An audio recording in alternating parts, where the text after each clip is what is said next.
Pada tahun 1837, di kota Hartford, Connecticut, lahirlah seorang anak bernama John Pierpont Morgan. Ia tidak lahir dari keluarga biasa. Ayahnya, Junius Spencer Morgan, adalah seorang bankir internasional yang disegani di Amerika dan Eropa.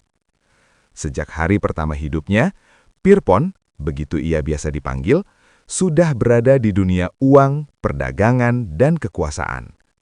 Namun, masa kecilnya tidak semewah yang dibayangkan orang. Ia justru tumbuh sebagai anak yang sering sakit dan harus berjuang melawan keterbatasan fisik.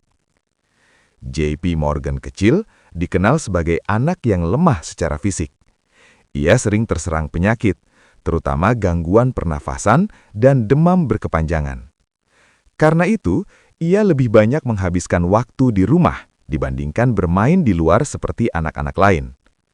Kesendirian ini membentuk kepribadiannya, pendiam, serius, dan penuh pengamatan.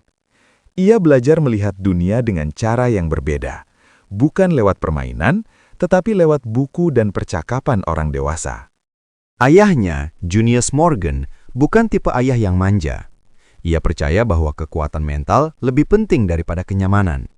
Sejak kecil, J.P. Morgan diajarkan disiplin, ketepatan waktu, dan tanggung jawab. Kesalahan kecil tidak ditoleransi. Ayahnya ingin Pierpont tumbuh bukan sebagai pewaris kaya, tetapi sebagai pemimpin finansial yang tangguh. Tekanan ini berat, namun perlahan membentuk karakter Morgan kecil menjadi pribadi yang tegas dan perfeksionis. Karena kesehatannya, J.P. Morgan sering berpindah sekolah, namun sekolah-sekolah itu adalah yang terbaik. Ia belajar di Amerika, lalu dikirim ke Swiss dan Jerman, tempat ia mempelajari bahasa asing, matematika, dan filsafat.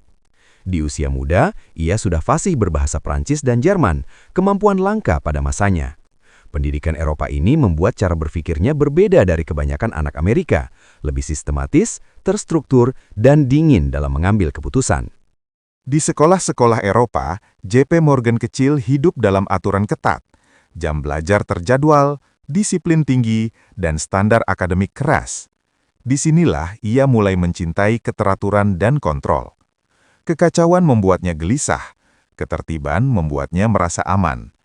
Nilai ini kelak menjadi ciri khasnya saat dewasa. Ia tidak menyukai pasar yang liar, ia ingin sistem yang teratur, bahkan jika harus mengendalikannya sendiri. Meski dikelilingi pendidikan terbaik, J.P. Morgan kecil sering merasa kesepian. Ia jarang punya teman dekat. Wajahnya yang serius dan sikapnya yang kaku membuatnya tampak lebih tua dari usianya. Namun, dari kesepian itu tumbuh sesuatu yang besar, ambisi diam-diam.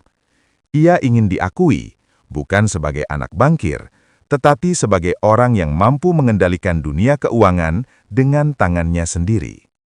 Ayahnya mulai mengenalkan J.P. Morgan pada dunia bisnis sejak remaja. Ia tidak dibeli uang dengan mudah. Setiap pengeluaran harus dijelaskan. Setiap keputusan harus masuk akal. Junius Morgan sering berkata bahwa uang bukan sekadar alat beli, tetapi alat kekuasaan dan stabilitas. Konsep ini tertanam kuat di benak J.P. Morgan muda, bahwa orang yang menguasai uang pada akhirnya menguasai arah sejarah. Di usia muda, J.P. Morgan pernah melakukan kesalahan dalam transaksi kecil yang melibatkan uang keluarga. Ayahnya tidak menutupi kesalahan itu. Sebaliknya, ia memaksa Pierpont menghadapi konsekuensinya. Dari pengalaman ini, J.P. Morgan belajar satu hal penting. Kepercayaan adalah aset paling mahal dalam dunia keuangan. Sekali rusak, sulit diperbaiki. Pelajaran ini kelak menjadi prinsip hidupnya.